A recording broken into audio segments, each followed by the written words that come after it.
by a 7-0 vote. The item was moved by trustee Perola and seconded by trustee Tate. Number 3, to appoint Beth Silbergeld to the position of associate principal at San Leandro High School by a 7-0 vote. This item was moved by trustee Gonzalez and seconded by trustee Perola. 4th, to appoint Carol Alvarez to the position of director of buildings and grounds by a 7-0 vote. The item was moved by trustee Sheridan and seconded by trustee Gonzalez. Next, could we please join trustee Gonzalez with the Pledge of Allegiance?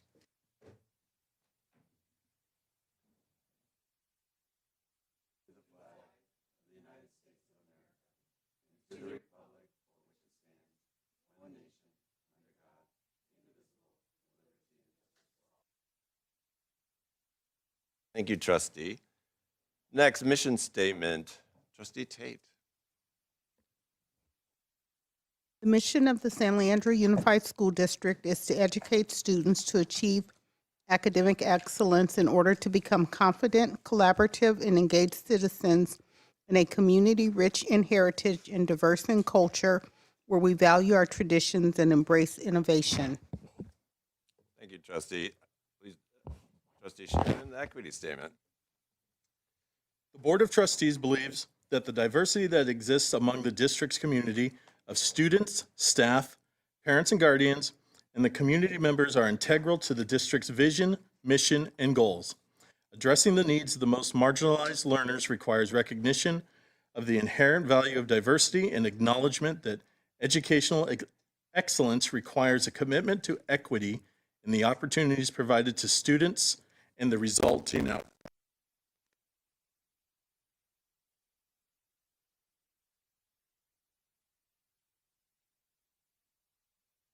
By trustee Aguilar, seconded by trustee Perola. Please vote. Motion carries 7-0. Legal statement. Members of the audience who wish to address the board are asked to complete the yellow card available at the entrance and submit it to the board's executive assistant. Speakers who have completed the card will be called when the item is reached on the agenda or for non-agenda items during the public testimony. Cards are to be turned in before the item is reached on the agenda.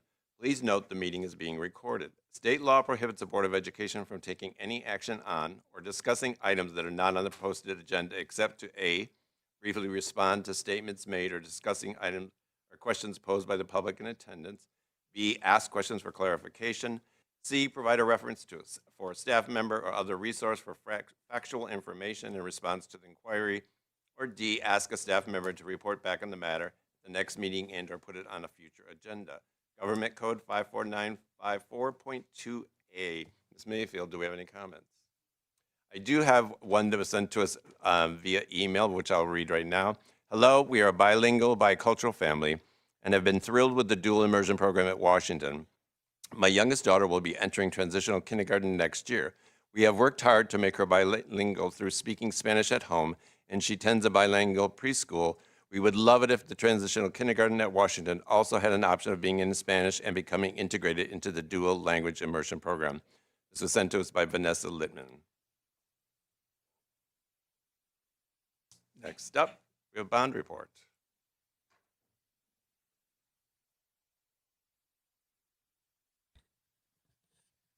Good evening, trustees and Dr. McLaughlin. I've got actually some pretty exciting progress photos to show you, finally, now that the rains have subsided a little bit. They've been able to move forward with a lot of stuff, and you'll see in this first photo that I believe this was Friday. They were pouring concrete at the high school for the new gym, and I've got later on in the presentation a progress photo to show you guys that since that day. It's kind of mind-blowing, but let's go ahead and go through these. This is the same timeline, hasn't adjusted much. One of the things you'll notice is we've got the elementary schools complete.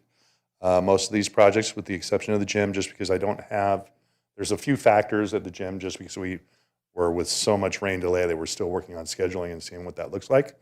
So I've left it as is, but it'll probably adjust a little forward as well. But the rest of them are all tracking just as you see them here. Lincoln campus, we've been in communication with the principal there, and we're orchestrating the move, getting ready to do that right at the end of summer. There'll be a little rough patch, I think, with doing that. I think there's some logistics to work out, but otherwise, we're hoping for a pretty smooth transition. Any questions on the schedule? And here's some more photos of the cement that's been poured. You can see in that photo to the right where that was a previous day's pour, and they just keep going and going and going. And it's miles of concrete. It's pretty enormous, pretty substantial. There again, fall of 2024, probably going to move that up a little bit, but we'll see. We'll see if we can crack the whip on them. You can see here some more shots of them finishing the concrete on the right, and on the left you can see all the steel, and they were setting that, I believe, on Monday. And if you go by there today, there's probably a quarter of the steel already erected. It's amazing. It's very impressive. As you see, New Lincoln campus, some pretty substantial progress on these photos since my previous report. You can see the interior. They've got the shade structure, infrastructure up. They've got all the other walkways and awnings constructed, and they're putting in your drainage and power for that, getting ready to, that's the one where we're trying to, so this one we may bleed into the school year. So I've told the contractor to focus on the inside because I think that's where it's going to be most impactful if they're there while students are there. So that way we can do the peripheral work on the outside. So they're really focused on the inside, trying to get that ready for the start of school. So just in case there's other stuff to do, it'll be outside of that. Here's some more photos of Lincoln. As you can see on the bottom photo, resurfacing and new fencing going on at the tennis courts with new curbing and new access for the public as well as the site. And Muir will also have access to that as well. McKinley site drop-off, they hit the ground running. The minute school got out, threw up fencing and started working right away. You can see the picture on the right is them working on the front of the school, getting ready for the ramp that they're going to make it accessible. And that way we can do away with the need for the ramp on the side where the driveway is, and we can put up fencing there, try to alleviate the problem of homeless sleeping in the alcoves. That should help a lot. So, Bancroft, you can see they were just getting started when I took these photos yesterday. And they've just got all their demolition equipment out there, and they are getting ready to go. John Muir, you can see here on this photo, we're probably 98% done here. The trees are planted, landscaping's in, everything's ready to go. There's a few pickup items that they're going to have to do that we've identified that need to be fixed, fenced posts, that kind of thing. So probably by the next board meeting, it should be pretty much complete. Here again, just more photos. You can see the trees are in. Previous photo, this one, no trees. This photo, you can see the trees there by the shade structure. The bike racks and all the hardscaping's in. Security fencing's all in. Trash enclosures are done, so all ready to go. This is Madison Elementary, transitional kindergarten classroom, new hardscaping, new playground, and new security fencing. They've been out there for a couple of weeks. They started a little bit before school started just because it really doesn't impact the site. And they've got their grading done, and now they're laying in infrastructure. And those should be coming in a week or two for the portables to be delivered on that. And with that, that concludes my report. It's another photograph of the front of McKinley where you can see the protection of the trees. We're really trying to save what's there. So what we can of it for sure. Yep. Trustee Tate. So thank you, Mr. Kerrigan. Those are beautiful pictures. You know, I love pictures. So you did a great job. I just thought about looking at each picture, what your job actually consists of. It's photography. So, but no, I mean, that's a compliment. Thank you. But, you know, it just really makes a huge difference when our schools, the environment looks really good and new and fresh for the education. So just good job. So thank you so much. I appreciate it. Thank you, thank you. It's a group effort, and we've got a really good team.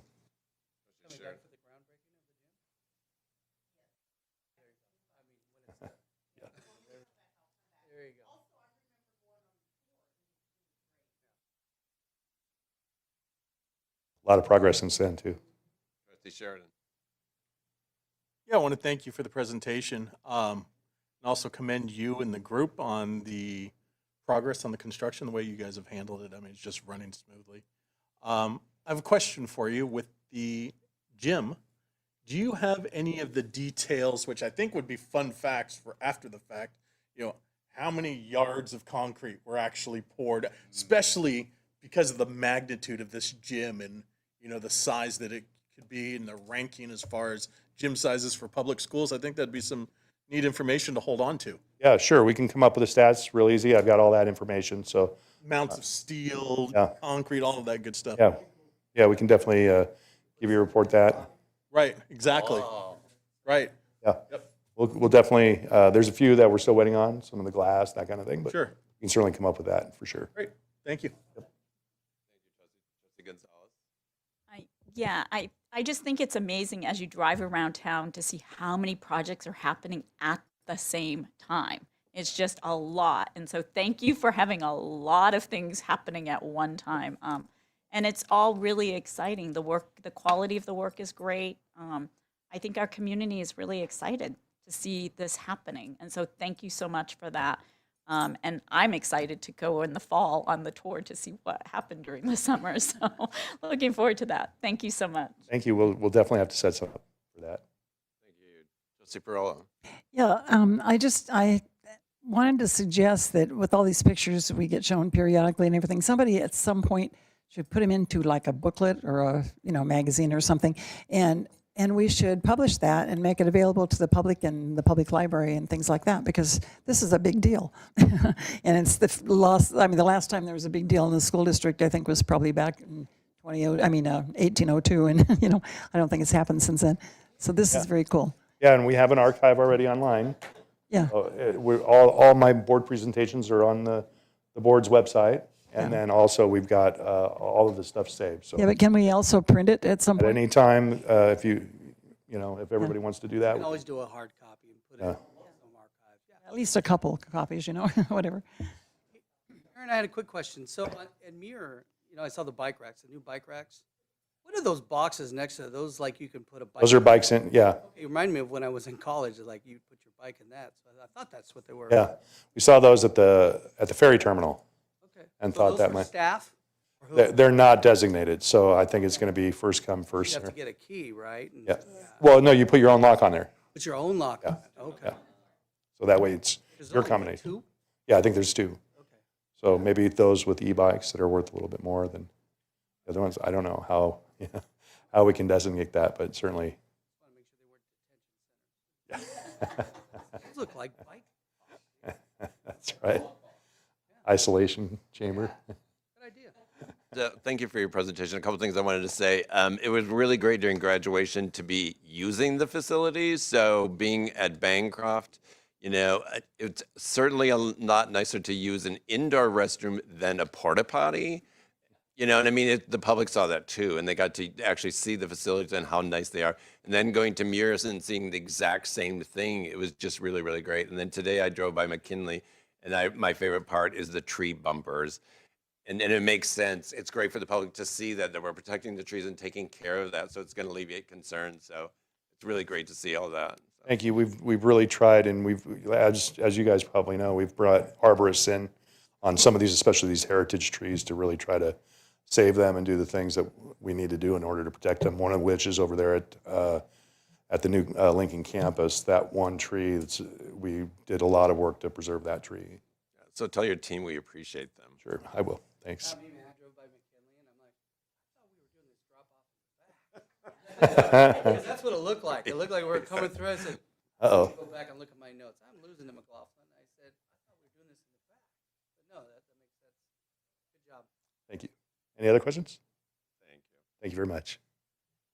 All right, next up, presentations. First up, 2021 to 2024 Local Control Accountability Plan.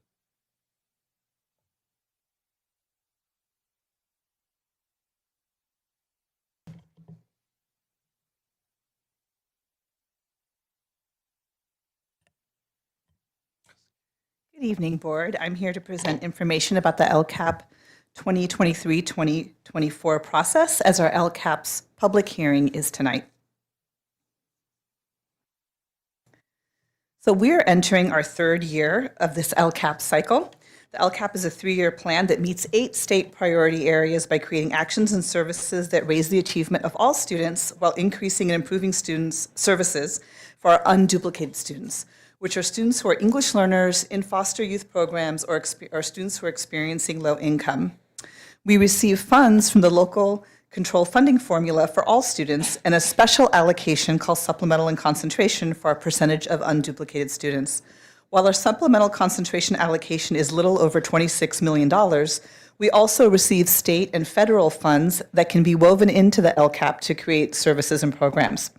This is important, as it's clear from our community that many wanted our services from previous year's LCAPs, which began in 2014, to continue as designed, yet they also wanted to add services. And we were able to do so by leveraging pandemic-related funding through ESSER, the ELOP funding, state funds to maintain valued services while also creating new and responsive programs. Part of our process is to be sure that the community is clear on the purpose of LCFF, Local Control Formula funding, and the expectations of the LCAP and the state's 8 priorities. For that reason, we have an LCAP website with trilingual resources and videos that illustrate the purpose behind having a local control plan, as well as how to monitor progress and development. You can see that before you on the slide there. In SLUSD, our LCAP process starts with listening to families and community and evaluating our progress together. Educational partner engagement is essential in order for us to learn about what our community needs and to get critical feedback on how existing actions and services are actually landing in real time for students and families and staff. So right after back to school night this year in early October, we met with our LCAP PAC, our Parent Advisory Committee, that built the LCAP Year 2 plan to see how the school year was going and what they were noticing at sites. This was a request from last year's LCAP meeting saying, can we get periodic updates along the way? So we got together right after the last back to school night happened, and I'm really thankful for their honesty, their thoughtfulness, their care. They're leaders from our school-based ELACs, SSCs, and foster youth programs. And they not only serve as our LCAP review team, but they're also leaders who spend a lot of time in key positions at their school sites and campuses and have made a commitment to looking deeply at how we can be better. They let us know what's working, what we should keep doing, and how we can better evaluate and monitor for implementation and effectiveness. So the LCAP PAC this year, we had new members join after that October meeting once they had their site-based leadership groups set. We had representatives come and join us, and we had about 40 parents throughout the LCAP meetings. The committee reviewed our mid-year updates to see how we were spending funds so far. They provided input and recommendations after looking at student achievement data and community input on how we should use our additional funding, whether things were going well. And they also gave us information on whether we were monitoring progress in the best way, and if we should get additional funding along the way, what our wish list should be based on that. They also received a budget overview from Dr. Collins and learned about the constraints and the parameters of how funding works in public school districts. They also reviewed recommendations that were gathered from the DLAC to really see what our English learner families were asking for. And then they matched up whether those asks really met the 8 state priorities or not in order to, basically see if they should enter the LCAP. Lastly, they provided us input to which the superintendent responded to in writing.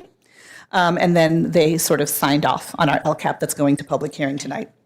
I want to take a moment just to thank this dedicated and tireless group of folks for attending 2 virtual meetings and then some in-person meetings as well, and conducting a thorough review of each item. For the board members here tonight, if you looked at the LCAP and all the pages and all the metrics and all the actions, it is a lot to go through, and they did so with an attention to detail, a lens for equity and inclusion, and advocacy. These proactive parents also took that knowledge back to their ELACs and SSCs to help us create alignment between LCAP and site-based plans and programs. So thank you, LCAP PAC members. If you're listening out there, you're the best. Let me now share the process for engagement that gave the LCAP PAC and our central office the input we needed to build and review the plan that you see before you tonight.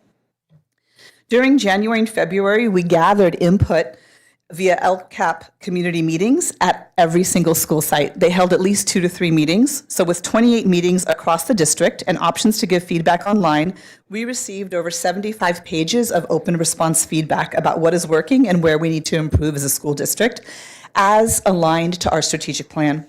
Our families were also surveyed, and we were able to look at the data by school and grade bands. And a summary of the big themes in the data was made available to our advisory committee so they could use it to inform their review. Student voice, we know, is also key, and in the next LCAP cycle, that will be for 24 to, for 3 years onward, student voice will be actually more mandated through the state. So we're really fortunate here in San Leandro to already have a robust process that will already meet this requirement. We visited our secondary school sites and several elementary schools along the way in the district, and they had at least one youth leadership space meeting where we were able to get feedback related to our district goals and development of current LCAP. Our leadership groups included students at 6th through 8th grade and 9th through 12th grade, actually walking with our central office directors and coordinators and support staff to do listening and learning inventories of how things were working. So for example, our food services director, Clell, took students to the cafeteria and asked about points of service. James Parrish, our Family and Student Services Director, took a group of students and walked the hallways to see how they felt and what kinds of activities they wanted to see in the quad. Senior Director Joanne Clark met with students and took them through the counseling hallways and the libraries to see what they wanted in terms of instructional services and so forth. Keziah Moss was there, really asking students what they wanted to see in terms of our facilities and improvements. With all that information combined with surveys from the checks data, we were able to share that with the PAC and the DLAC for them to decide what kinds of recommendations they wanted to make to the LCAP. It's our intention that this process of listening to students and walking and learning with them can inform a youth participatory action research model that we can bring into next year's LCAP cycle. We also know that our staff at all of our schools have a lot of experience and knowledge, and we need to hear their voice in designing the LCAP. They were able to give input through their surveys, and we also met with the union leadership representatives to hear what their asks were for the LCAP and to understand how our initiatives were landing. Finally, our DLAC reviewed the LCAP and gave us feedback, to which our superintendent responded in a formal letter. And all of these points of feedback were sort of finally reviewed by the PAC and formalized in the LCAP that's before you tonight. It's a big process, right? Over a course of a year. So what did we add to our LCAP based on all this feedback and all this walking and learning? Here are the highlights, and I can let you read them for yourself.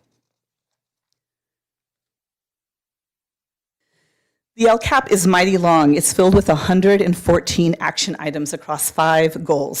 So here are just a few key highlights that represent some of the key feedback that we heard across every group, whether it was students, staff, or family members. And as you can see, in the LCAP, there are also metrics to help us measure what we do around these specific goals. When you see these highlights around improving mental health services, structured phonics program and early literacy training, expanding family connections, intervention programs, and access to after-school learning, it's clear that our community wanted us to continue things we've already had in place, but they wanted to increase services a little bit so that we could reach more students, or at times improve the quality to make sure that they were actually reaching the right students at the right time in a manner that was easy for students and families. So leveraging existing and the small increase for this year of LCFF dollars, we were able to sustain the rising cost of the existing programs you see on this grid before you and maintain the correlated increased staffing that we put into the LCAP last year. And we're aiming to continue some of these programs with additional federal and state dollars in the coming year and add new services related to student health, specifically through new grants like, big news, right? California Community Schools Partnership Program grant, We're thankful that SLUSD has received the California Community Schools Partnership Program grant for $10.4 million over the next 5 years at 8 of our schools with the highest population of unduplicated students. Looking through the input from the community, we know that they're asking for more resources around students' physical, mental, and behavioral health, alongside supports that create stronger early literacy programs and socio-emotional learning curriculum. And we believe we can do that using the existing funding in LCAP alongside this community schools partnership program. We have not received the letter yet from the state with the amount, so you won't see us referencing this grant in the LCAP yet. You'll likely see it in next year's cycle, but please know that we're going to be looking at that wish list the PAC and the DLAC created and attending to it with these fundings. I wanted to close here with a quote from our LCAP PAC member. It was sent to me after our last PAC meeting, after they read through the entire LCAP. I just want to thank you for the LCAP meeting on May 17. I always leave well informed of all the projects and concerns about improving our schools and with transparency as to how funds are distributed. Also, the goals reflect the requests that the parents of the DLAC community have made. So just thought this quote represented just the process in a nutshell. And you don't have to take our word for it. We invite you all to read through the LCAP and have your own thoughts and let us know what you think. So how do you do that? Well, there's a public hearing tonight, and so you can speak on the matter. But you could also, visit our website, www.slusd.us, to fill out a comment form. And we encourage everyone to do that and provide comments before it's formally adopted at the next board meeting. If you go to our website, Keziah Moss has made us a friendly LCAP tab on the left, and when you click on it, it'll take you to the draft of the LCAP, which includes the budget overview for parents, all the action items, and then there's a comment form that is in Chinese, Spanish, and English for you to let us know your thoughts. We will take those comments, do as much revising as we can, and bring it back for formal adoption on June 27th. If there are comments that we can't attend to in the LCAP, we can surely also take those to sites and see what we can do from there. So we encourage everybody to get their voice heard in that manner. And with that, thank you for your time, and that concludes my presentation. Trustee Pearl, you're still in the queue. Do you have a question or comment?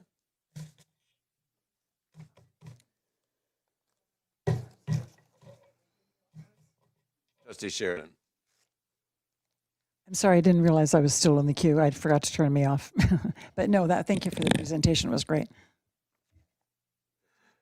Dr. Patel, I want to thank you for the presentation, you and the staff for all of your hard work. I served as a parent advisory committee person on the first LCAP in 2014, so I know the amount of work that goes into it. I want to thank everybody for their work on that. Thank you. Thank you, Trustee. Trustee Gonzalez. Yeah, I want to also thank you for all the work, and especially all the student voice that goes into ours already. I think it's exciting to get this mandate from the state and already be meeting it. And so kudos to our district for doing that. It's always great to be in that place. And then the only comment I have, and not for this year, but going forward, is because of the union voice tends to be the more seasoned employees. And I would like for the newer employees that may have different ideas and different visions and different things as they come in, that it might be nice to kind of target them and make sure that they know they can take the survey and their voice is as important as the ones that come through the union, if that makes sense. Yeah, no, that's great feedback. We have so many new teacher groups and workspaces, and so that's a great place for us to do some listening. Thank you, Trustee Pearl. Yeah, I just wanted to celebrate all the work. I love the LCAP. I know it's like a cumbersome, exhausting process for you all having to lead it, but it's obviously very, very inclusive. It's very intentional. There's districts who have been doing this work long before the LCAP required it, but it's great that it tries to create some consistency, and it was really nice to watch. I got to pop into some of the site-based engagements around the LCAP because of the Zoom component, which was really nice. I got to see a couple sites, and you can see the consistency across the sites around presenting the content, and then I got to come to the PAC at the end of essentially you all summarizing the work, and it was great, to watch and hear people feel really validated in the LPAC, to see that reflected. I haven't gone through all of it yet, but I've gone through the reflection at least and the first part of it before the actions. And it's clear that you all are attending and capturing all of these really important concerns folks are having. So it's great to see that all in the LPAC. And this is why I always encourage folks to get really engaged, whether at their SSC or through the LPAC process, because it's clear that you all are capturing a lot of these concerns and it becomes part of the strategic plan. So thank you for all of your intentional work and your responsiveness to our community. Thank you. Thank you, Dr. Patel, for your presentation. I just have to make one quick comment. I've been inspired by when you're talking about community engagement, and you said that Clell took all the parents and the students in the cafeteria. Now I want to go back to my place of work and do the same thing. I think that's a really important thing to do, to get feedback from the parents. I get it from the students on a regular basis, but not the parents, and I think it's great. So I appreciate that. Thank you. Thank you. Congratulations, Sanal. Another one out. I know how big that process, and yeah, I mean, it's always nice to hear our kudos we get from outside the school district on our LCAP and all the time that gets put in. And I know for a fact that many districts don't go as deep as we do and as how many touches we get on getting input back. So, and every year, what do? We look at and say, how can we do more, right? And so congratulations to your whole team. And I see you back there, Joanne, and because good job. All right, next up, number 2, 2023-2024 San Leandro Unified School District Budget Presentation, the one and only Dr. Collins. All right, good evening. I'll try to be as succinct as Dr. Patel, but I might run longer. I want to start tonight with the 23-24 original budget presentation. We are going to look at several things tonight. Review the annual budget cycle we do every time. Look at the May revised update and assumptions and understand where we are in that process. Ending fund balance and multi-year projection. I want to do a brief review of the new funding and programs that have come from the state and federal government since 2020. It is an impressive list. And finally, end up with enrollment update and ADA update for going forward, and then talk about next steps here. So first up, here's our 24-month timeline for our 12-month school year. We're up here at the top. We've heard the governor's budget proposal in January. The governor's released the May revise. We're now in sort of, I'd call the bickering phase with the legislature and the governor going over where they're going to arrive to their budget deal. And they don't have a deal yet. The legislature has a deal. The governor hasn't signed off on it. We know that the legislature by June 15th is going to have approved a deal, a budget, otherwise it doesn't get paid, but it's not necessarily the budget that the governor signs.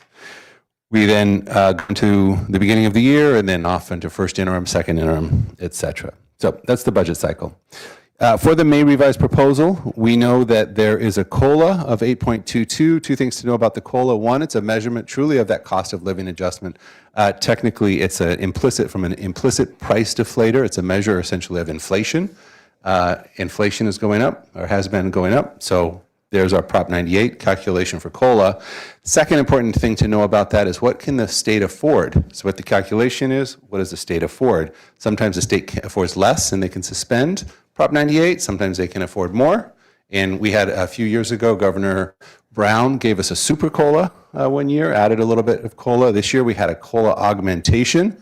We'll talk about it a little bit. Next year, just straight 8.22%. So truly one of the highest COLAs we have seen on records in the Prop 98 era. So it's good news for us, but keep in mind it does mean costs are going up. So governor and legislature are looking to fully fund that statutory COLA. I don't think there's any doubt that 8.22 will be the number that we receive. Cuts, though, that they're both talking about to the current year, Learning Recovery Emergency Block Grant, LREBG. You'll see that acronym a few times tonight. Governor has put some bigger cuts on the table than the legislature has at this point, so we'll see where it ends up. And there's also this Art, Music, Instructional Materials Block Grant, AMIMBG. Again, cuts proposed for that program, less on the legislature than on the governor's side. And no use of rainy day funds.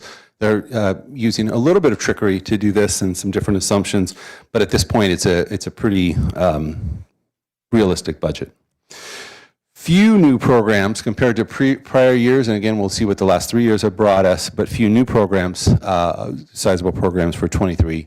2024. So a little bit of a breather on that front as we're able to fully implement programs that have already been rolled out and funding that's already been given to us in the last few years.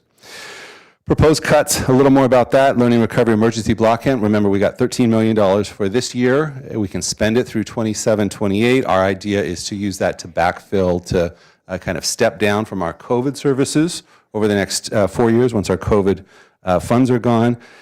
The governor's proposal was, the term we're using is claw back. The reason it's clawing back is because they've given us all these funds. We have it in the bank, the $13 million. Governor wants to take back 30% of that. Legislature was significantly less. Hard to say exactly how that would impact us just because it comes through, it's not a straight allocation, it comes through kind of an LCFF formula. We have, our intention was to spend this in 24, 25, 25, 26, 26, 27, 27, 28, again, as we step away from COVID funding into the new era of LREBG funding. And finally, I just want to note that LREBG funds are not included in out-year budgets. We have it in this year's budget as revenue. We don't have it budgeted out in those out years just because we haven't really determined what that plan is, how we'll be spending it. And then also the state may propose to cut up to 50% of that art, music, instructional materials block grant. Different than Prop 28, completely different than Prop 28, art, music grant. But we're looking at 50% of that. We've received 50% of our funds this year, so it's not a clawback. It would just be stopping the payment on that second half that we haven't received yet. Here's assumptions that we're looking at for next year. So you see on the top line there, cost of living adjustment, 8.22% is what we're looking at. What the Department of Finance of the state is looking at is 3.94% in 24-25 and 3.29% in 25-26. Still healthy numbers, but again, indicative of inflation. And it doesn't mean that the state could actually afford to pay those if there were to be a economic downturn. On the CalSTRS side, some good news. We've been talking for a decade now about STRS rates, and it's been about, on average, of about a percent increase per year. We started off at 8.25% district rate. It's now up to 19.1. The good news is we're at the top now, where we think we're going to be. There was actually actuarial study that said it should come down a little bit, and STRS decided to keep it level just because there's some unknowns out there, and they don't want to keep monkeying around up and down with that. So 19.1% on STRS. PERS rate, not so good. We thought we were at the top on PERS. There was a new actuarial study from PERS, and it called for continuing increases. If you were to go a couple years farther to the right, you'd see 30% rate on that. So continuing to increase on the PERS side. Our enrollment, what we're projecting for the budget is 8,624. We're basically saying flat enrollment from this year. And then we're having a gradual return. We've talked about 95% attendance has been our magic number for a number of years. In and out, 95%. We're looking at 92% next year, 93, and then finally 94, and then back finally to 95. Now we're trying to escalate that or increase that, but we'll see what happens. If we move into the budget, here we're looking at the 23-24 budget in comparison to this year's budget. You can see local control funding formula, LCFF, in that top line there. Is about an $8.2 million increase. Primarily, that's the COLA, 8.22%, as well as that unduplicated increase that we've been fortunate to have. On the federal side, you see about a $600,000 decrease. That's just adjustments from COVID funding, primarily on the federal COVID funds. We have to recognize the revenue in the year those dollars are spent. Excuse me. On the state, you see a big drop-off, $14.6 million drop-off. That's three things there. That's the Learning Recovery Emergency Block Grant we get this year, we don't get next year. Art, music, instructional materials block grant we get this year, not next year. And then increasing by about $2 million for our CCSPP program. So that's that net result where we land with programs that receive COLA at about a $14.6 million decrease next year. Local, pretty much flat. And overall, we're looking at about $6.8 million less next year. But again, that's really just categorical, one-time categorical programs going away. Here's a chart showing what our revenues look like. Biggest piece by far is LCFF. Almost 3/4 of our revenue is made up of local control funding formula funds, basically ADA, an unduplicated count. That's why we spend so much time on attendance and enrollment. You can see our federal funds at about 7%. That's escalated. We're normally about 4% in normal times. This is still COVID impacted. Other state, still a little oversized there, and then local. Things like parcel tax, SELPA grants, et cetera, come through local. So $160 million revenue next year. On the expense side, you can see some increases here. On the certificated staffing side, we have showing about a $7.3 million increase. We've built in a little bit of a salary increase to that. We have a few new positions, but also fully filling all of our positions next year. We haven't been able to quite do that this year. So you see increases on the certificated, classified, and benefit side, all from those impacts. Supplies side, you see the decrease. We had a large emergency connectivity fund purchase of Chromebooks this year. Goes away next year, so you see the drop off.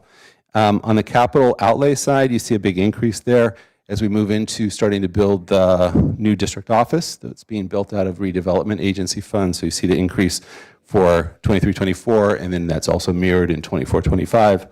And then small amount on transfer, which is just an increase to the amount that we transfer to Eden area ROP each year. So a $20 million increase, that is a sizable amount, right? But all explainable. Here's what the chart looks like, $172 million total, 75% employee salaries and benefits, 25% other areas. You can see certificated is the largest, followed by benefits and then classified salaries. Multi-year projection, you can see again what our revenues look like over time. You see that drop off from 23-24 to 24-25 for revenue. Again, that's primarily COVID dollars going away and then increase in the following year because of COLA. Expenditures follows again, district office construction in 23-24 and 24-25, not there in 25-26. So you can see there's some decreases there. Ending fund balance on the unrestricted side, ending fund balance on the restricted side. Something to keep an eye on, nothing to be concerned about at this point. I think we're looking good. We're certainly looking good for a number of years out. Multi-year assumptions, again, we're saying includes a preliminary salary increase for 23-24 in the budget, COVID funds of $7 million fully spent during 23-24, and that 3% minimum reserves maintained throughout the multi-year projection period. Want to move on to look briefly again at what we've the story has been over the last 3 years. Remember back to 2021, we thought there was going to be a major recession, and it turned out not to be the case. There was no COLA and deferrals that year, but the state came back the next year and gave us a 5.07% COLA, that 6.56% COLA this year, plus the 6.7% augmented COLA, and look at it, that 8.22% COLA for next year. On top of that, the state gave us additional concentration grant funds, went from 50 to 65%, and that's for students, anybody above that 55% threshold. So good dollars there. On the COVID side, just briefly, ESSER 1 funds, long spent on technology, ESSER 2 funds, all being spent this year. ESSER 3 funds will be all spent next year. In-person incentive grant, because we came back in April of 2021, we use those dollars to give people their 3% one-time funds. Expanded Learning Opportunity Grant, about $3.5 million. Those funds are spent this year. We had that learning loss mitigation. We had about a 4-month period in 2020 to spend almost $7 million that we did. And then a couple other smaller buckets that we had. That's COVID funding. For special ed, the state increased the base special ed grant funding that comes through SELPA, and that's an ongoing amount. Hard to say exactly what the amount is because those dollars flow through the SELPA formula, but healthy, again, increase for special ed and has decreased the level of the contribution needed each year. Other things, learning recovery, about $720,000. Early intervention preschool dollars, we get about $500,000 a year now from that ongoing. We think that number will come down over time because half of our preschoolers basically are going to be TK eligible over time, so they'll move into generating ADA. But nice to have sort of a recognition of the cost of preschool programs, some other local assistance and alternate dispute resolution programs as well. On the TK side, we had a rollout of TK for all 4-year-olds implemented by 25-26. Funding of that 12-to-1 staffing, that additional adult in classes that also comes through the local control funding formula. We have a readiness grant of $154,000, early education teacher development grant, and an inclusive early education program that came through ACOE, about $100,000. Food service, full funding of breakfast and lunch for all students. That's from the state and ongoing. That's really an amazing program. Every student gets fed every day. Kitchen infrastructure and training, $1.3 million from state two different parts to that, but one-time dollars. We had some Federal CARES Act support for food service, as well as supply chain assistance dollars for food service.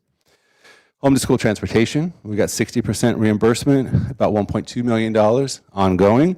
Homeless students, there's some relatively small dollars there for homeless, but they weren't forgotten and they're eligible for a number of the other programs we're looking at. And then on the other instructional or student support side, that Learning Recovery Emergency Block Grant, community schools we talked about, Dr. Patel talked about, 10.4 million, Expanded Learning Opportunity Program, ELOP, 5.6 million, ongoing. The Arts and Music Block Grant, 5.1 million, Educator Effectiveness Grant, 2.3, our Prop 28 dollars, we're going to be getting 1.5 million a year next year ongoing. That Emergency Connectivity Fund for things like Chromebooks, 1.5 million, A through G, about $750,000, et cetera. And that's it. So I think it is a long list. It's an impressive list. I think the support that we've gotten from the state and federal government coming out of COVID to support students and seeing what the benefits of a healthy economy to date have really been just impressive. So I wanted to bring that to you. One time only, I promise. But that was where we've been for the last 3 years. All right, for enrollment on duplicated count, we'll continue to use Aries to collect free reduced information in 23-24 through that alternate income process. Alt income has increased our unduplicated pupil percentage, bringing us close to 76% district-wide.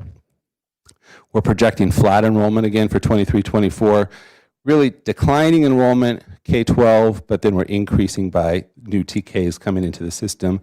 TK admission window is going to increase by 2 months next year, so that all students born between September 2nd and April 2nd next year will be eligible for TK. And finally, our big task next year, we're going to be working to improve student attendance next year. 91% attendance this year. We're budgeted at 92, but we'd really like to see a return to pre-COVID levels. That 95% or higher would be healthy, not just for the economics just for the revenue of the district, but for a lot of other reasons. Test scores, social emotional learning, all of the reasons kids need to be in school.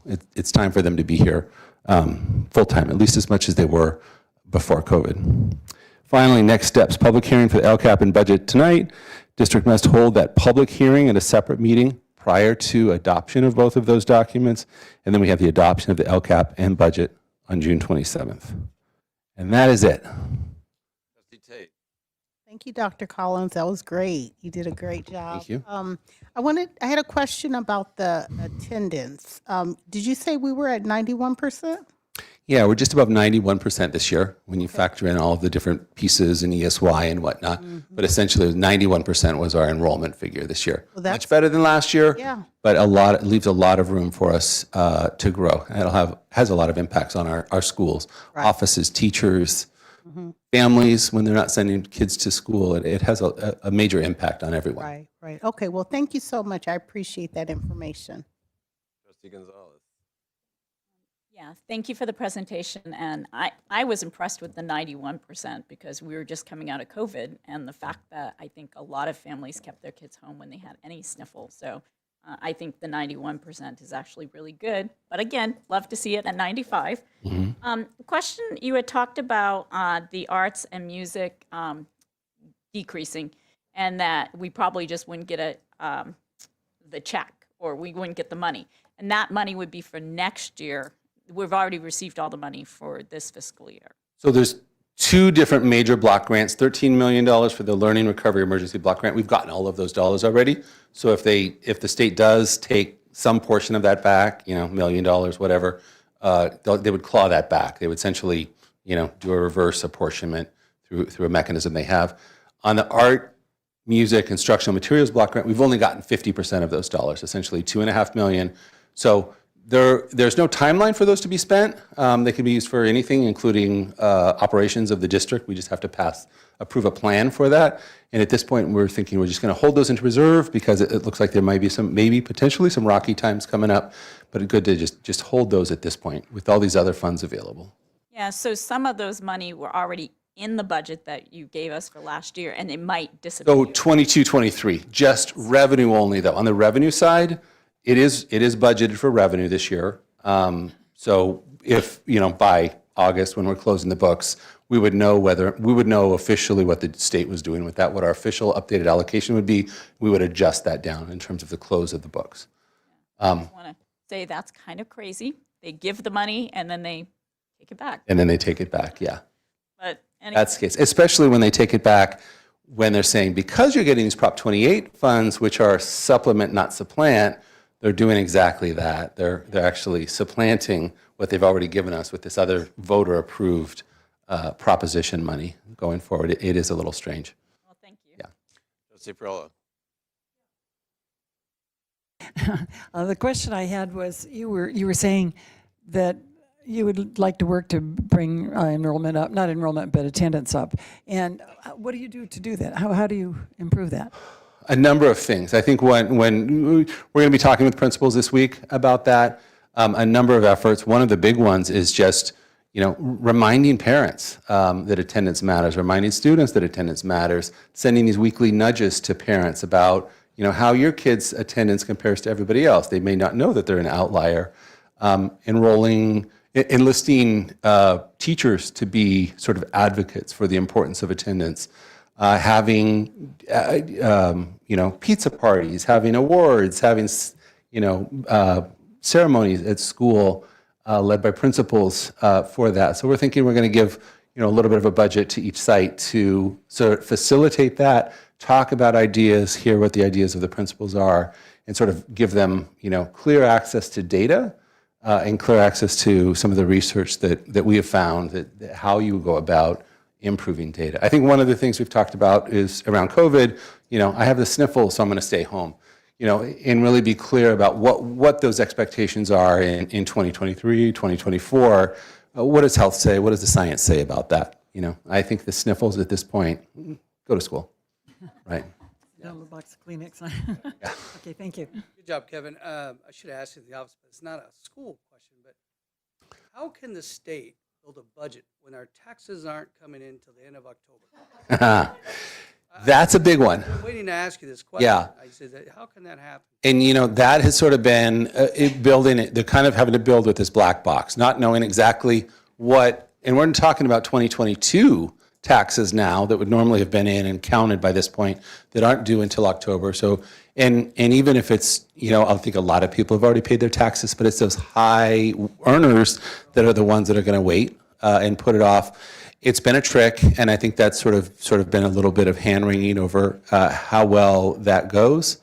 I see like this can be future problems. This could be future problems. I think what you've seen is the governor and the Department of Finance have certain projections for both tax revenues and for property taxes, because property taxes will help buffer school finance. What the legislature is doing is going with the governor's higher tax revenues, but they're sort of cherry picking. They're going with the LAO's property taxes, which are higher. So they're able to give more money out next year. I think we'll get all our arts money once we get Jay-Z and Beyonce's taxes from their new home. I think, I think LA County will be doing okay on that. Yeah. We won't get them, but it's in the budget. Yeah. Anyways, I've just been waiting to ask that question. It's like, Yeah. No, it's definitely impacting the process. One last question. So if they move the CEP qualifier down to 25% direct cert, are you going to be applying for that? That's a good question. Director Clell and I have been talking about that, looking at the data. There's some eligibility. We're trying to figure out what's best for kids, what's best for families, what's best for the district in terms of that. It's not really clear that even if we went for a CEP, because of where our numbers are falling right now, that it would be a benefit to the district. Because with universal meals, it may not be something that we want to do, but we want to kind of look at all sides of it, where the benefit lays in that. Yeah, because I can see it being more of a benefit for the services department, but not necessarily the district, because you're not taking application, then that's highly problematic for the district. Right. And by not taking applications, even the alt income, that could then bring our unduplicated count down, and that's been our concern around that. Thank you for your presentation. Thank you, everyone. All right, next up, public hearing. 1.1, conduct an official public hearing for 2023 and 2024 Local Control Accountability Plan. I need a motion to open the public hearing. I'll make a motion to open the public hearing for the local control accountability plan. I'll second that. Moved by trustee Gonzalez, seconded by trustee Sheridan. All vote. Please vote. Vote to open the public hearing.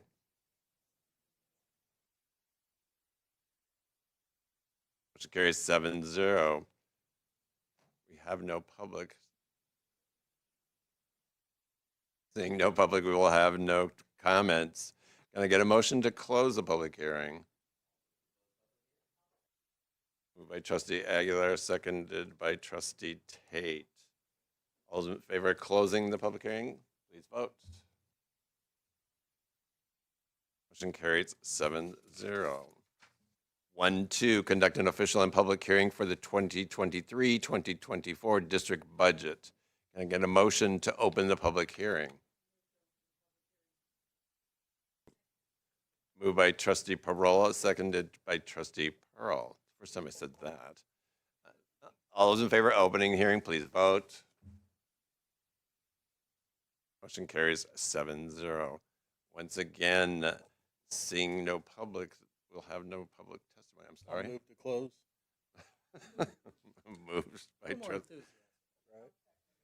Moved by trustee Sheridan, seconded by trustee Tate. Please vote to close the hearing. Motion carries 7-0. All right. Reports, correspondence. Good evening. I've got your correspondence report for this evening. I'm going to start with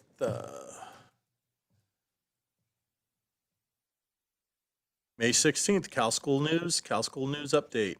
Boys and Girls Club San Leandro Summer News. Jen Gibson, we have a reading program that will make a difference. Guadalupe Gonzalez, join the team at the Cherry Festival, volunteer opportunities.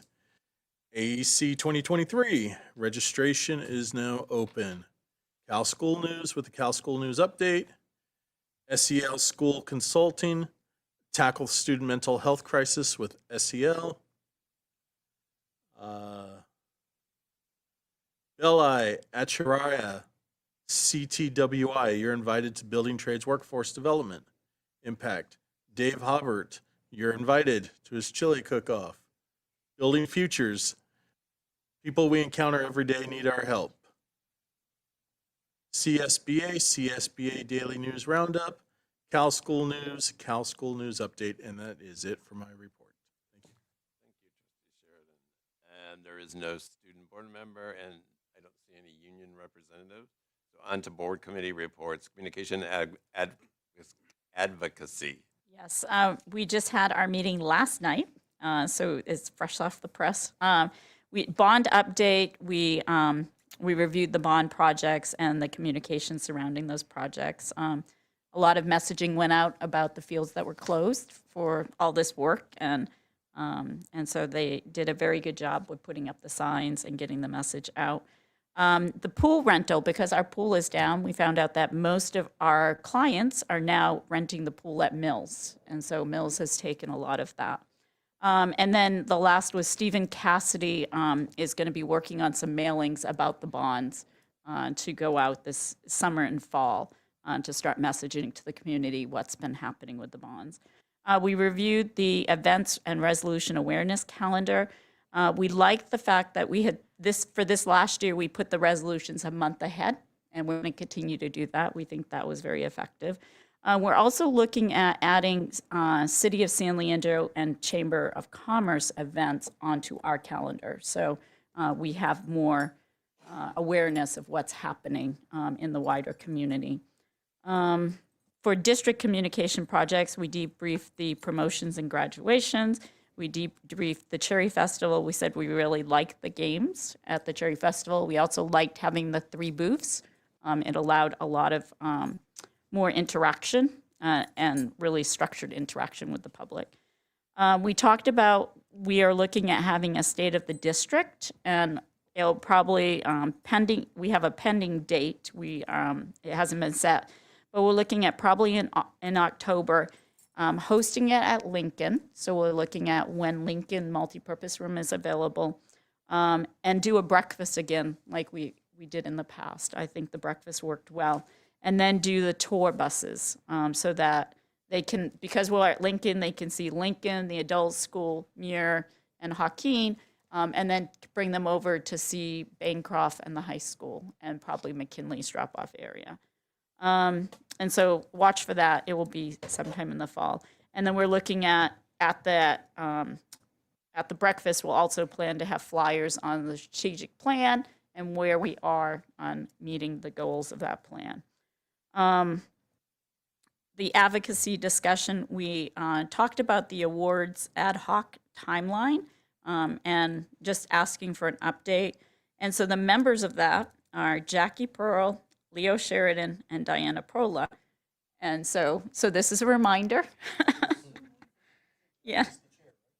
Well, that I think that was one of the issues. So in consensus, we hope to bring up today who's the chair, because until there's a chair, there's the responsibility is, not picked up. So that hopefully will be brought up during consensus to really put that committee into place and move on that. And then the last thing we looked at was there were questions about the applications for the Parks and Recreation Commissioner. Currently, there are 5 applicants, and that ad hoc committee is going to be meeting and bringing that to us later. So, and that ends my report. Thank you, trustee. Curriculum and policy.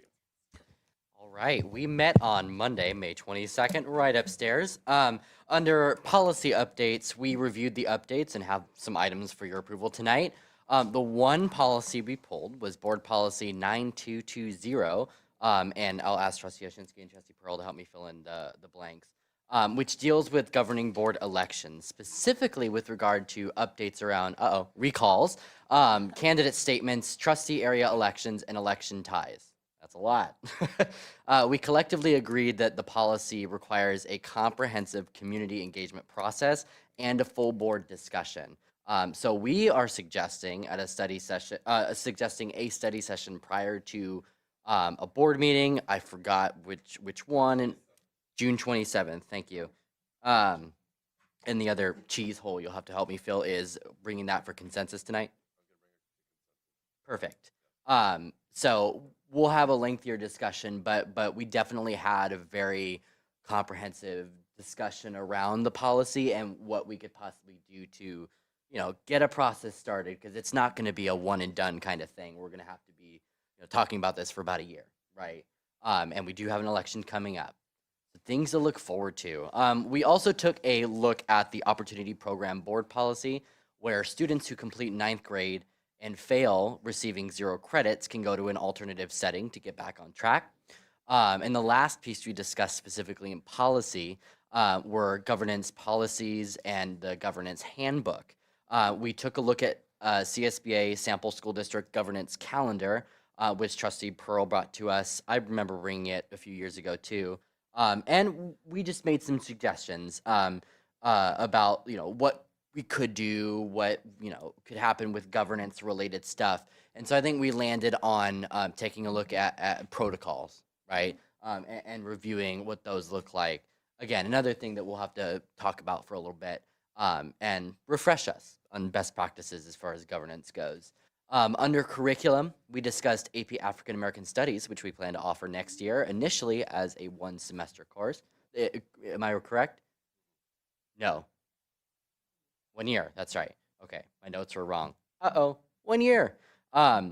We also discussed comprehensive literacy, TK to 3 SOR plans, dual language immersion, Mandarin K supplemental curriculum, 9th grade ethnic studies course proposals, and add-on, we discussed how that would impact health classes, because, of course, now you have health as 1 semester, and you have ethnic studies as 1 semester. So how does that impact health for 9th grade, right?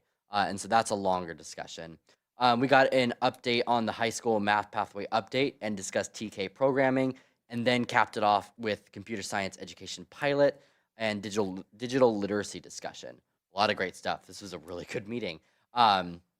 let's see, I don't have the next date. You'll have to accept my apologies. I don't have the next date of our meeting before me, but it's September 18th. It is September 18th. And we will be having, it sounds like, some lengthy discussions as we move towards September. So I'll keep you in the loop. That's my policy for tonight. Thank you, trustee. Facilities and technology. Facilities and Technologies met on Wednesday, May 31st. We started off with a discussion or a brief update from Larry Simon.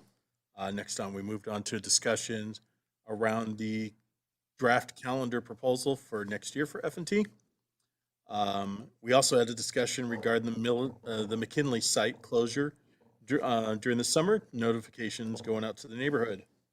We had a very lengthy consent agenda and a number of action items that were a mix of both ongoing construction projects, which Aaron shared with us earlier, some IT. A lot of them were approving contracts for Jason Zielinski to continue his services as inspector of record. We will also see some items later in the agenda around the CBOC membership renewal, the JL construction contract for the new district office, pool deck repair, and some technology purchases for the district, for both staff and the new gymnasium. Next meeting will be on the updated event list that Ms. Mayfield sends out. Thank you. Thank you, trustee Sheridan. Next, finance. We were to have a meeting on June 21st. That has been canceled. Dr. Collins, have we calendared the next one?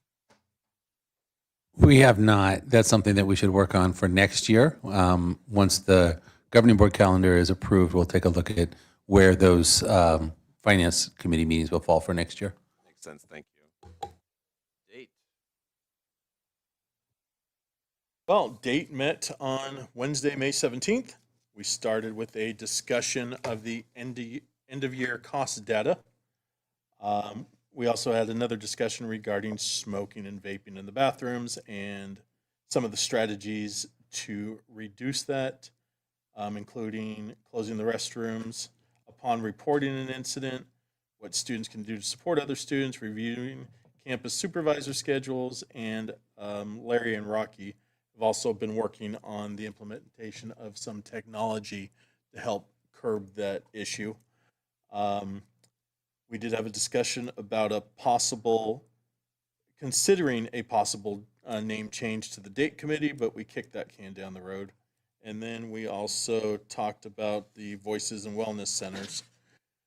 And community school grant. That news was shared with us by Dr. Patel. And that was it for our meeting. Thank you, trustee. Next, we have a consent agenda. Do we have any polls this evening? All right, seeing none, can I get a motion to move the consent agenda? So moved. I'll second. Moved by trustee Sheridan, seconded by trustee Gonzalez. All in favor of moving the consent agenda, please vote. Motion carries 7-0.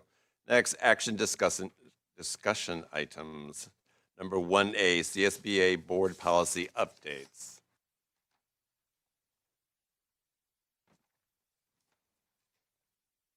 Can I get a motion? Thank you. Moved by trustee Aguilar, seconded by trustee Pearl. All those in favor, please vote. All right, next, 1B, proposed schedule for the 2023-2024 board meetings. I'll move 1B. I'll second. Moved by trustee Gonzalez, seconded by trustee Pearl. Please vote. Motion carries 7-0. 1C, partnership agreement between San Leandro Center and Adult Education Center and Rubicon, Inc., Eden Area Comprehensive America Job Center of California. I'll move 1C. Moved by trustee Tate, seconded by trustee Pearl. Please vote. Motion carries 7-0. 2, business and operations. A, tree removal at Bancroft Middle School. Moved by trustee Gonzalez, seconded by trustee Aguilar. Please vote. Motion carries 7-0. Number 3, Administrative Services. A, agreements with CSEA to adopt 4-day workweek schedule for the summer of 2023. I'll move 3A. Moved by trustee Tate, seconded by trustee Gonzalez. Please vote. Motion carries 7-0. 3B, Resolution 2325 to authorize a 4-day workweek schedule for CSEA and management employees during summer 2023. I'll second it. Moved by trustee Sheridan, seconded by trustee Tate. Please vote. Motion carries 7-0. 3C, 2425, employee work calendars and 2023-24 revised employee work calendars. Moved by trustee Aguilar, seconded by trustee Gonzalez. Please vote. Motion carries 7-0. 3D, athletic coach stipends. Moved by trustee Tate, seconded by trustee Sheridan. Please vote. Motion carries 7-0. 3E, approve recommendations for expulsion case E09-2223.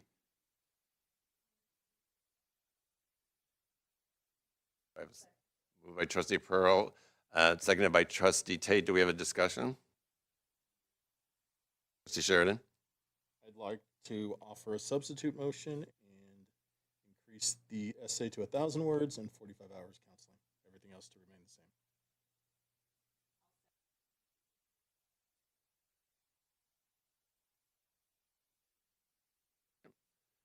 Please vote.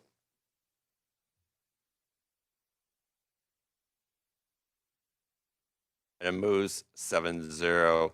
3F, approve recommendation for expulsion E11-2223. Moved by trustee Sheridan, seconded by trustee Gonzalez. Please vote. Motion carries 7-0. 3G, approve recommendations for expulsion case E13-2223. Moved by trustee Sheridan, seconded by trustee Aguilar. Please vote. 4, educational motion carries 7-0. 4A, approval of memorandum of understanding between Silicon Valley Educational Foundation and San Leandro Unified School District for summer 2023 Elevate Math programs. Moved by trustee Sheridan, seconded by trustee Gonzalez. Please vote. Motion carries 7-0. 4B, approval of contract service agreements between San Leandro Unified and Sylvan Learning Center for summer 2023 intervention academic program. I'll move 4B. Moved by trustee Oshinsky. You go ahead. And seconded by trustee Pearl. Please vote. Motion carries 7-0. 4C, approval of new courses of study, AP African American Studies.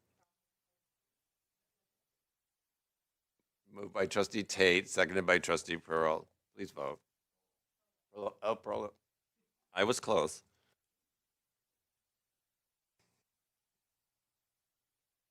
Motion carries 7-0. 5A, CBOC membership renewal and update for 24-25 school year. Moved by trustee Gonzalez, seconded by trustee Sheridan. Please vote. Motion carries 7-0. 5B, JL Construction DB contract, new district office. Moved by trustee Tate, seconded by trustee Sheridan. Please vote. Motion carries 7-0. 5C, RGM Kramer Addendum 03, continuing construction management services for Measure N.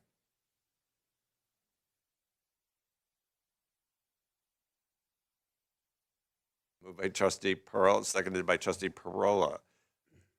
Please vote. Motion carries 7-0. 5D, Rock Solid Inc., repair pool deck at San Leandro High School Swim Center. Moved by trustee Tate, seconded by trustee Aguilar. Please vote. Motion carries 7-0. 6, Information Systems. A, Google Workspace for Education Plus. Moved by trustee Gonzalez, seconded by trustee Pearl. Please vote. Motion carries 7-0. 6B, Jefferson TK Classroom Networking.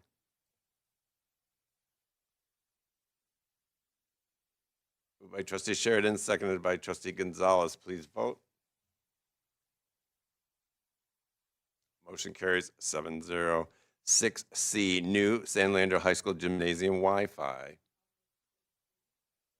Moved by trustee Tate, seconded by trustee Sheridan. Please vote.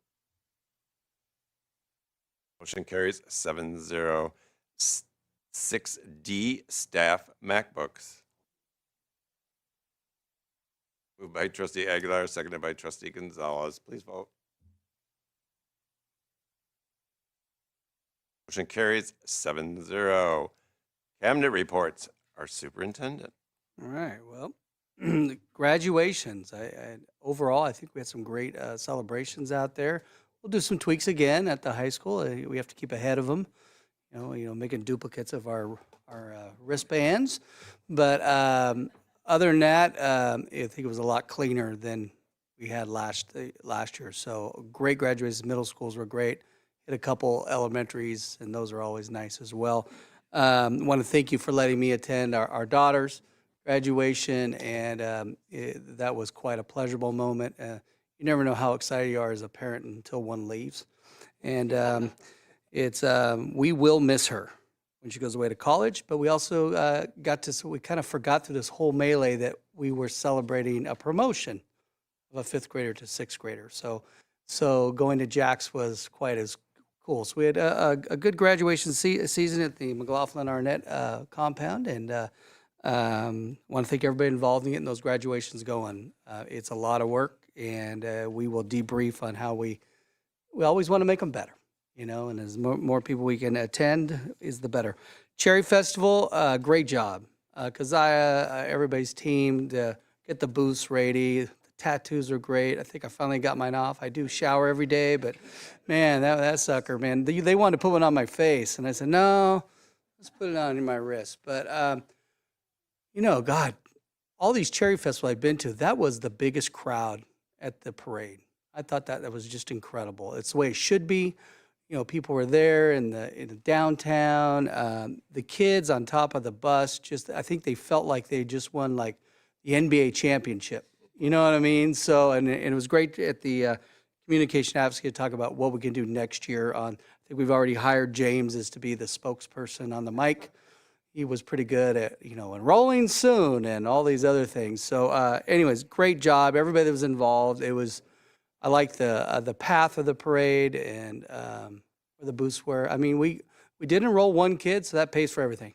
So, like I said, you always got to have that number involved when you're going through it.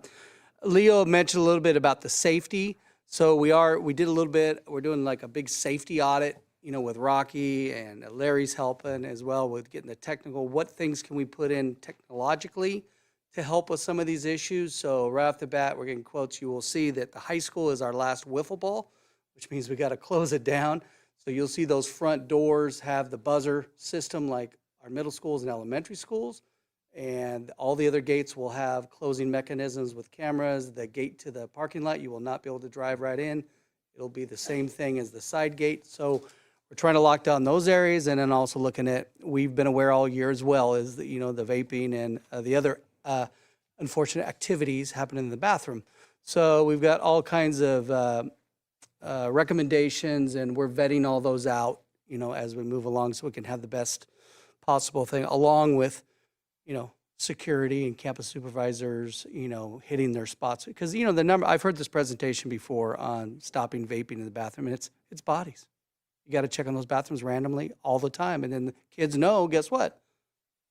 Somebody's going to come in. I'm not going to do it. So the other thing I'm vetting out, and I'm waiting for a response from attorney is, and I've seen a bunch of schools do this, is you can just leave the bathroom doors open because they have stalls and they have everything else. There's no reason why those have to be closed, during the day. You can't, the hardest part is closing them, because if a kid doesn't have access to go to the restroom, that's when you really get in trouble. So we're looking at all these things, and we will bring all those things to the August meeting to let you know. We'll be sending out messaging to the parents and students, let them know the new strategies we're putting out there. So it's always chasing what they're coming up with next. But it's a problem. It's one of the number one things I've heard from parents in the community, and we've got to do something, to hopefully something like I've told you before that I thought schools would hopefully not have to get to. But that's what the world we live in now. So we're going to have to close them down, shut them down, and, just to take care of stuff. So the last thing is we're having our end of the year festivities held out in Brentucky. If you want to come on out there, you've all got the invite because I know we'll send out a map and other kind of pieces of information you may need out there. But, well, you just breadcrumbs. It's not that far out there. Evelyn said she was just having dinner out there the other night, right? So, but if you want to come out there, it's all the farms are open. So if you want to pick some cherries or some other fruit, you'll find it's a quiet place. So the McLaughlins, Arnett, look forward to seeing you. That's it for me. Thank you. Next up, we have Assistant Superintendent of Educational Services, Dr. Patel. Thank you. Our FICMAT review has been going on for the past months with our special education department and other departments as well, supporting and being part of the interview process. It is now complete. The FICMAT team is solidifying the report, and it will be sent to our superintendent as well as the county superintendent, which is part of the FICMAT process. We will do a presentation after we get a chance to review it when we return from short break. So that'll probably be around mid-July. And then we'll bring it to the board in the fall. After that, it'll be public on the FICMAT website. We're looking forward to seeing the findings and doing the work for improvement. Just a heads up that CASP scores are starting to trickle in. The state every year is up and down around the timeline. And what's happening now is some families are already noticing that in their Aries parent portal, their CASP scores from this year's ELA, math, science test, and for English learners, the LPAC test is available. So again, that's for ELA, math, and science for grades 5, 8, and 12 only, and any student who's an English learner who took the LPAC. It could come anytime between already and the end of June. So we've put out a communication to parents through Parent Square to keep a heads up and just to, how to interpret it. And just also to know that students who are in grades 4 who've at least taken it once, they can always look at their previous test scores. They're available in the portal. Today was a big day. The past couple of days, we had summer school PD launching. Big shout out to Joanne Clark and Celine Liu and the Ed Services team. We have over 1,500 students enrolled out of 8,600. That's a large percentage. With over 160 staff members certificated and classified, supporting across 6 sites. So they've all gotten professional development on how to do the intervention-based summer program. We're off to a strong start. It's good to see our own staff returning to do summer school because not only do they get to connect with our students, but they're also getting professional learning that we hope will transfer into the school year. Our summer internships also launched yesterday. We have students engaging in hands-on learning in many industry trades, including agricultural science, medical rotations, and environmental justice partnerships. We're working with community business partners like Cypress Mandela, Dig Deep Farms, and Alameda Health Systems, to name a few. We look forward to sharing about their success and experiences at our Internship Expo the first week of August. Look for the invite. And lastly, our educational services team, Joanne Clark and I, taking also our a few other principals and our coordinator, will be presenting at the California MTSS conference this July 18th through 20th. It's at the Anaheim Convention Center. It draws thousands of attendees to learn about California's multi-tiered system of support. And we look forward to not just presenting our work, it's our 4th year doing this, but also learning from other folks about how we can improve our own MTSS program. And I hear there's a little park next to the Anaheim Convention Center people like to go to. Yeah. So thank you.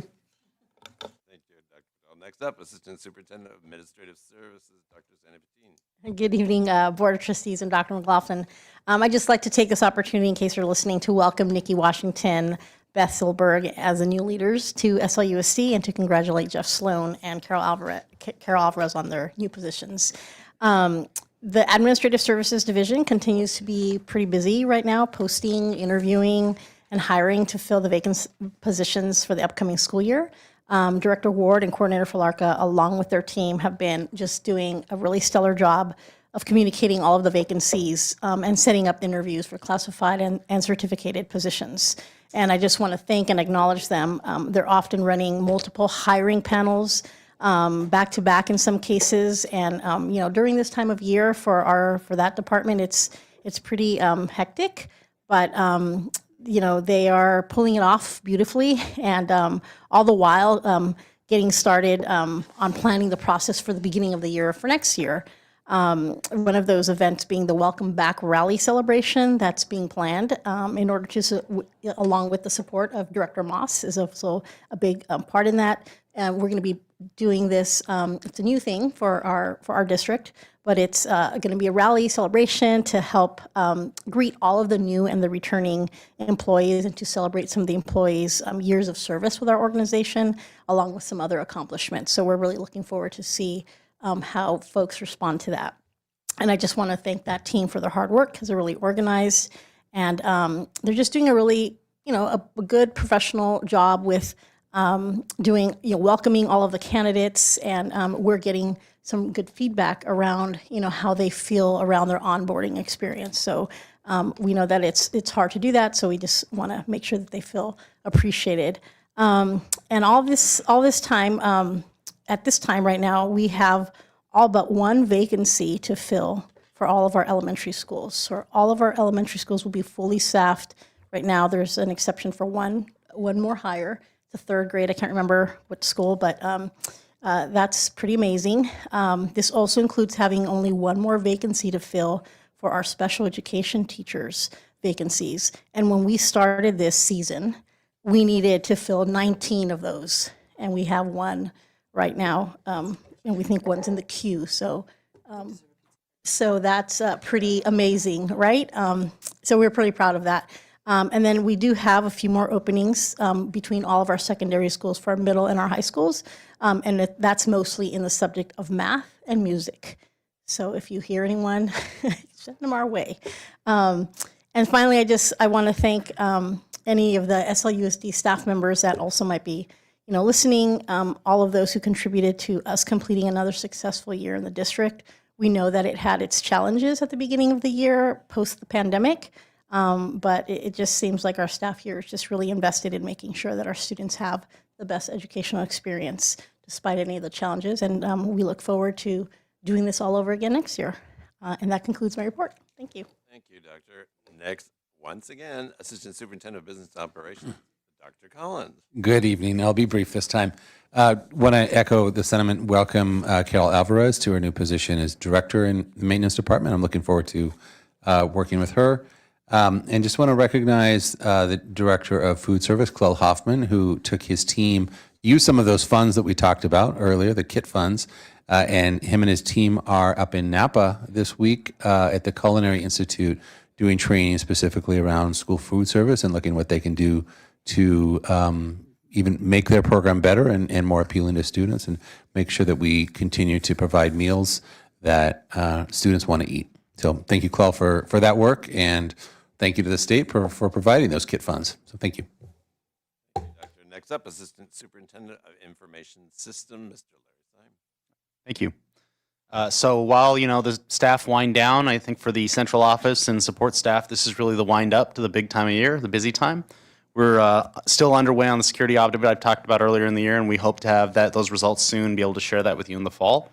We're also hard at work supporting summer school, getting both on the software side and making sure the classrooms are ready to go. Of course, project work goes on. We have the standard work every year. We work to make sure that the student technology, the Chromebooks, the Prometheans, everything will be ready to go for the fall. And you heard Dr. Mike talk a little bit about our security projects this year, so we're working hard there and really pushing to make sure those things can be ready going into the 23-24 year, especially as it relates to the buzzers at Center High, because it's such a critical piece.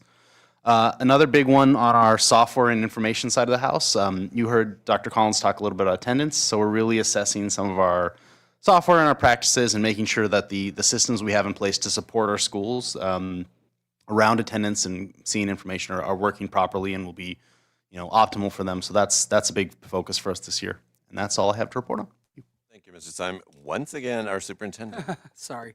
I forgot something very critical, which is I really want to put thanks out to Zarina's team for the retirement dinner. We've had so many things going on, and they wanted to do this before the pandemic, and we've talked about it. It's like we've always said, you work in an organization 20, 30, whatever years, and you show up and we just give you, hey. So we wanted to up our ante, let's have a dinner, let's show how important it is. And I thought it was wonderful. I thought they appreciated it, the employees that were recognized, and I just hope it keeps growing and growing, that we show our employees that it's important when you come here. We're gonna show you how great it is, but when you leave, it's just as important, and we celebrate you as you move forward. So those that could attend, it was great, because I know they worked tirelessly to get this thing pulled off, and even want to thank SLED, helped us with some stuff, and it was great. Like I said, food was incredible, and again, that's it for me. But I didn't want to forget that one. It was a great night. So, thanks. Thank you for that. All right, next up, board representative reports, Alameda County School Boards Association. We have not had another meeting since the last time we checked in, and I don't have a date yet for our next meeting, so I will let you know when I find out. Thank you, Trustee Eden, ROP. Yeah, so we just met last week. We adopted the budget for the 23-24 fiscal year. We approved the student calendar, which is always challenging since you have to put so they show us the 4 calendars and then they have to show, what they're choosing. We approved updated job descriptions for 5 positions. We approved the superintendent's goal and evaluation. And then they were reported out that a team from San Leandro, 2 students, participated in the annual business pitch competition. And the 2 students won in the high school level, which then allowed them to compete in the college level.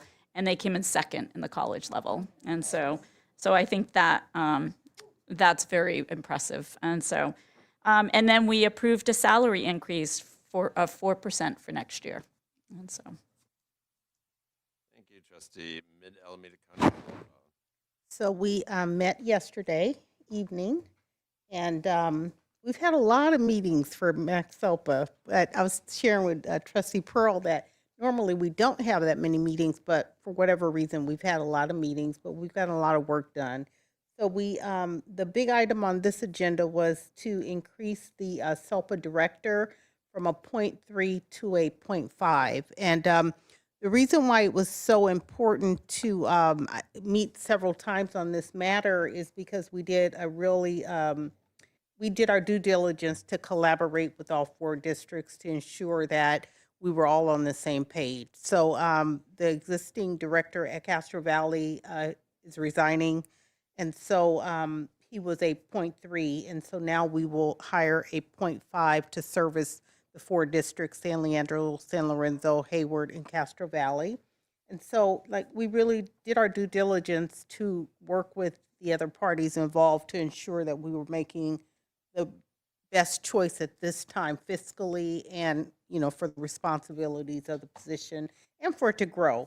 And so that took a lot of time. And then also we adopted a regionalized services budget, due to that increase for that position. And once again, we ensured that there was consensus from all 4 districts. So that was it. So that is the final meeting for this fiscal year. So next year, it'll resume probably in September or October. So that is it. Thank you, Trustee. Lastly, City Disaster Preparedness Council. Well, I do have some news. I'm going to be consulting with Trustee Pearl to come up with a new name for this committee, because obviously we're not going to be prepared for any disaster. And I'll let you guys know how that goes. Thank you. All right, future business consensus item. Trustees, do we have any consensus items?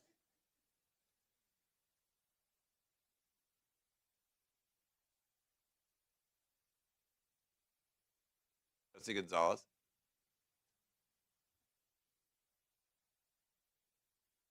was to ask the awards committee if they would start having, figure out who the chairperson is going to be to hold them accountable.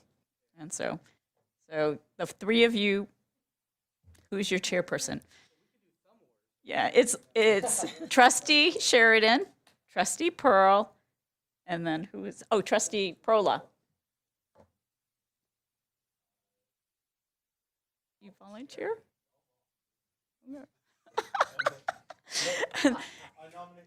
And then what we'll do is the advocacy committee will continue to get updates. And so our goal is just to make sure there's progress. And we talked about it not being like we would like a long process, like you get lots of stakeholder input. And so no, we're not looking for it to be brought to us in 2 months or 3 months, but really, really spend time getting, not drag, okay, let me. We're looking for a final process. Yes, a timeline. If you can create a timeline and bring it to the rest of us so that all of us have an idea of when there's going to be a final decision. Oh, no, Pearl, Trustee Pearl. Yes, so she will be bringing it to us. Yes, yes, yes. And the other consensus item, if you want to move it from advocacy to just being a board agenda, you know, you could report out here instead of having the committee do it. Yeah, so that's easier. All right, Trustee Pearl. Mine is just an update on the last consensus item related to the appointment for the commissioner for the Parks and Rec position. You heard Trustee Gonzalez just mention that the application deadline is June 19th and that we're collecting a few. And I have met with my what do we call this? My team. And we've committed to trying to review all of the applications by the June 27th meeting. And then we're targeting interviews for the week of July 10th. So after the 4th of July week, while folks are perhaps away, we'll try to schedule some interviews. It is the Parks and Recs Commissioner Appointment Committee. Yeah. Date is just, 18? listen, Boy. we're a collaborative body coming up with fresh ideas. Anything else, Trustee? All right, so I wanted to bring up in consensus the policy updates that Trustee Aguilar was talking about. What I propose is we begin to have a discussion on this, perhaps with a study session on the June 27th board meeting. Do it at 5 o'clock before we start the board meeting to begin the process of discussing this. There's the 3 issues that we need to talk about. So I know we won't do it in one meeting, but let's begin the conversation. Everybody, thumbs up?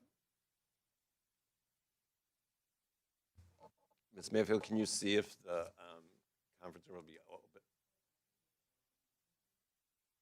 Okay, we have the side room. Okay. All right, perfect. All right, thank you. Yes.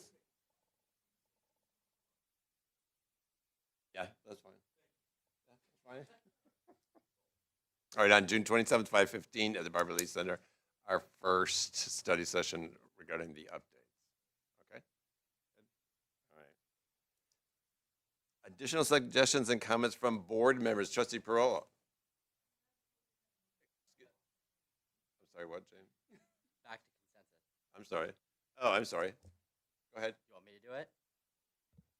Okay. Well, I'll preface by saying that I have spent 2 years in CSBA as a delegate, 2 years now as a director, and I am officially running for vice president of CSBA.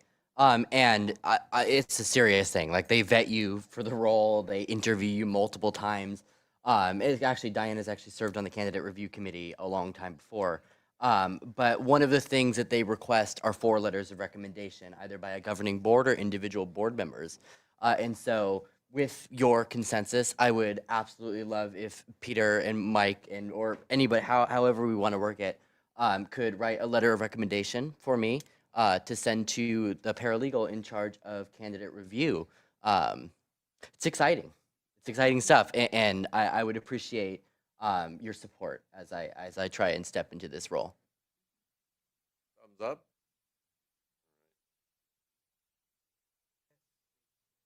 Our communications director, I'm going to help us with that. Okay, perfect, thank you. Yes, thank you, James, for bringing that up. I'm sorry, I forgot that. All right, moving on. Trustee Parola, comments? Okay, thank you. Trustee Gonzalez. Yeah, so a lot has happened. So I wanted to do a shout out to the San Leandro Scholarship Foundation for their Senior Recognition Awards Night. It's always a fabulous evening, and they upped their awards, and so even more scholarships were given this year. Preschool promotion at the adult school. I love it. I especially love that our superintendent comes and is the highlight because everyone thinks he's a king as he is at the preschool promotion. The Family Learning Series celebration. I cannot say enough about how wonderful and amazing that celebration was, and the program as a whole, I think, is a wonderful program, and the diversity of families that you saw. It was incredible and amazing. And at a busy time of year for staff, every single parent facilitator was there from across the district. The fact that staff was there, that was amazing. Retirement event, wonderful. Cherry Festival, I want to shout out the number of students we had from the high school that participated. I managed 30 students throughout the day that animated characters. But Juan was working with teams of kids to set up chairs, to take down chairs. And, you know, it was just incredible the amount of work that they were willing to do. And they did it so happily, and they problem solved so well. So I think our kids are amazing. And then I'm sorry that I'm going to miss the June 17th celebration. I will be in Seattle for graduation. But Brentwood isn't that far. Like he said, my husband and I went there last Saturday for an event. So it's a nice drive on the weekend. I don't know if I want to do it with traffic, but on the weekend, it's fine.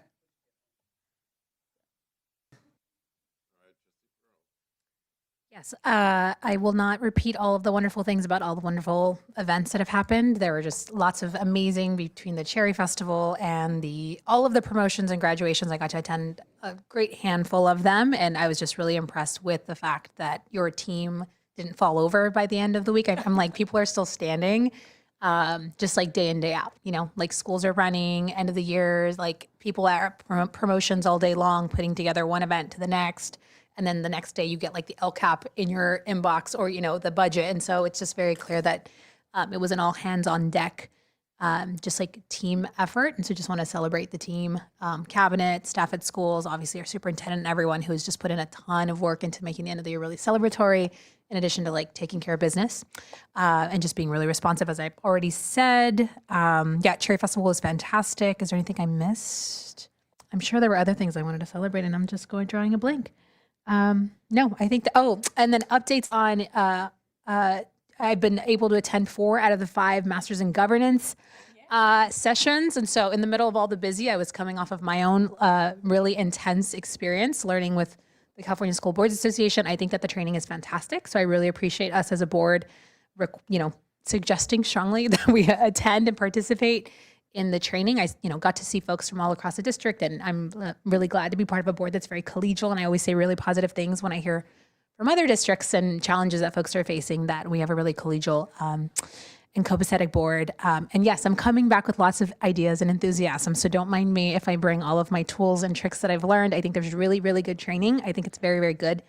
And just excited to share my learning and continue to contribute to the board. Ditto. I mean, there's a lot there, and I also don't want to repeat, but I do want to recognize the unsung heroes of the Cherry Festival, which is Keziah Moss and Keyshawn, who volunteered the whole time. And I hear he'll be stepping into a role of ours quite soon. Yes. Yeah, that was awesome. Cherry Festival was a lot of fun, and graduations were also fun. But again, I won't repeat because it was a great time. Right, and there's a lot to celebrate at the end of the year here. And personal note, first year of teaching, in the books. And I'm ready for year 2, and then 30 more after that. So we'll, Yeah, welcome to it. And so I'm excited to end out the school year on that note too, and be a part of the community. But yeah, that's my short and sweet report. I want to follow the theme of not repeating the previous comments, but I would like to congratulate all of the students and families that both graduated from the high school or any one of the high schools, and all of the students that were promoted as well. Also look forward to seeing all the progress on the construction projects throughout the district this summer. I'm going to be excited to see the new school year and all of these projects completed, or at least in progress. Thank you. Well, I don't want to repeat everything, but I did really enjoy the preschool graduation. That was my first one I attended since I've been on the board. So it was very memorable and exciting for the little ones. All of them that said they wanted to be either a police officer or work at McDonald's. So that was really sweet. And just, I love having a district